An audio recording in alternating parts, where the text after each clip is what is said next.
ಬಿಸಿಲು ನಾಡು ಅಂತ ಕರೆಸಿಕೊಳ್ಳುವಂತಹ ಆ ಜಿಲ್ಲೆಯಲ್ಲಿ ನಿತ್ಯ ತಾಪಮಾನ ಹೆಚ್ಚಾಗ್ತಿರೋದ್ರಿಂದ ಜನ ಹೈರಾಣಾಗಿ ಹೋಗಿದ್ದಾರೆ. ಬಿಸಿಲಿನ ಹೊಡೆತಕ್ಕೆ ಜನ ಮನೆಯಿಂದ ಹೊರಗೆ ಬರ್ತಿಲ್ಲ.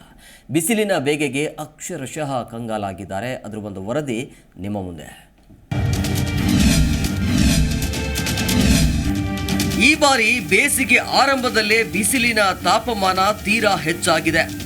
ದಿನ ಕಳೆದಂತೆ ಬೇಸಿಗೆ ಬಿಸಿ ಹೆಚ್ಚಾಗುತ್ತಲೇ ಇದೆ.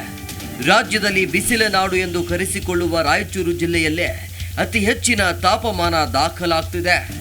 20 ವರ್ಷಗಳಲ್ಲೇ ಕಳೆದ ವರ್ಷದ ರಾಯಚೂರು ಜಿಲ್ಲೆಯಲ್ಲಿ ಹೆಚ್ಚಿನ ತಾಪಮಾನ 40ರಿಂದ 43 ಡಿಗ್ರಿ ಸೆಲ್ಸಿಯಸ್ ವರೆಗೂ ಬಿಸಿಲಿನ ತಾಪಮಾನ ದಾಖಲಾಗಿತ್ತು.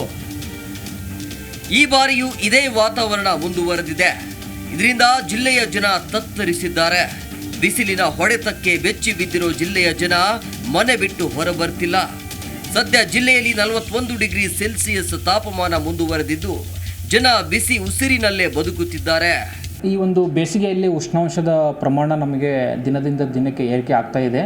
ಅದು ಸುಮಾರು ನಮಗೆ ಕಳೆದ 30 ವರ್ಷದ ಒಂದು ಉಷ್ಣಾಂಶದಲ್ಲಿ ಒಂದು ಕುಲಂಕುಷವಾಗಿ ಪರಿಶೀಲಿಸಿದರೆ ನಮಗೆ ಎಷ್ಟಪ್ಪ ಅಂತಂದರೆ 37.5 ಡಿಗ್ರಿ ಸೆಲ್ಸಿಯಸ್ವರೆಗೂ ನಮಗೆ ಒಂದು ಸರಾಸರಿ ಉಷ್ಣಾಂಶವನ್ನು ನೋಡಲಿಕ್ಕೆ ಸಿಗ್ತಿತ್ತು ಮಾರ್ಚ್ ತಿಂಗಳಲ್ಲಿ.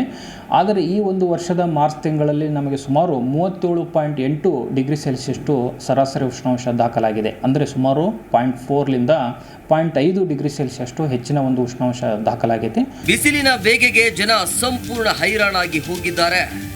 ಕಳೆದ 20 ವರ್ಷಗಳಿಗೆ ಹೋಲಿಸಿದರೆ ಈ ಮಾರ್ಚಿನ ಸರಾಸರಿ ತಾಪಮಾನ 0.5 ಡಿಗ್ರಿ ಸೆಲ್ಸಿಯಸ್ ಹೆಚ್ಚಾಗಿದೆ.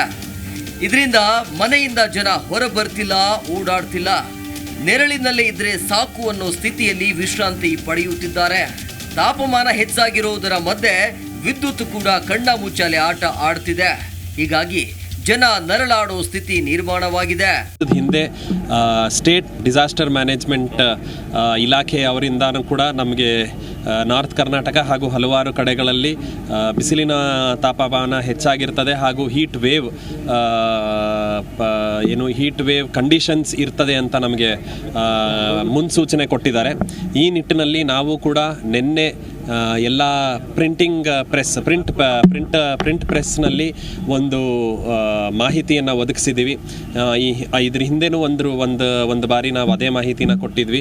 ಈ ಬಾರಿ ಏನು ಹೇಳ್ತಿದ್ದೀವಿ ಅಂತ ಹೇಳಿದ್ರೆ ಸೇಮ್ ಬಿಸಿಲಲ್ಲಿ ಹೋಗಬೇಕಾದ್ರೆ ಕ್ಯಾಪ್ ಆದರೂ ಹಾಕೊಬೇಕು ಅಥವಾ ಏನಾದರೂ ಶೇಡ್ ಆದರೂ ಇಟ್ಕೊಂಡು ಹೋಗುವಂಥದ್ದು. ಮನೆಯಿಂದ ಹೊರಬರೋ ಜನ ಮರಗಳ ಬುಡದಲ್ಲಿ ಆಶ್ರಯ ಪಡೆಯುತ್ತಿದ್ದಾರೆ. ಜನ ತಂಪು ಪಾನೀಯಗಳ ಮೊರೆ ಹೋಗ್ತಿದ್ದಾರೆ. ಅಲ್ಲದೆ ಮಣ್ಣಿನ ಮಡಿಕೆ ಖರೀದಿಯಲ್ಲಿ ತೊಡಗಿಕೊಂಡಿದ್ದಾರೆ.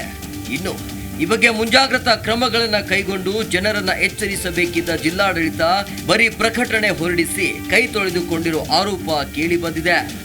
ಬಿರು ಬಿಸಿಲಿನಿಂದ ಜನರಿಗೆ ಇನ್ನಷ್ಟು ತೊಂದರೆ ಆಗುವ ಮುನ್ನವೇ ಅಧಿಕಾರಿಗಳು ಎಚ್ಚೆತ್ತುಕೊಳ್ಳಬೇಕಿದೆ.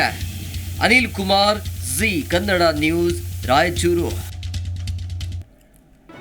ಜಿ ಕನ್ನಡ ನ್ಯೂಸ್ ಈಗ ನಿಮ್ಮ ಮನೆಯಲ್ಲೇ ನೋಡಿ. ಎಲ್ಲ ಕೇಬಲ್ಗಳಲ್ಲಿ ಈಗ ಲಭ್ಯ.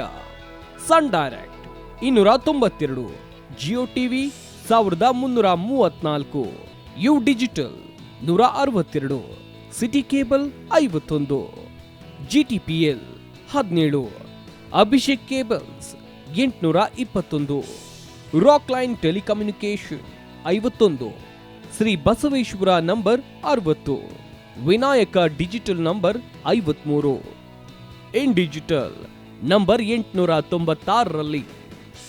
ನಿಮ್ಮಿಸ್ತದ ಜಿ ಕನ್ನಡ ನ್ಯೂಸ್ ನೋಡಿ ಆನಂದಿಸಿ.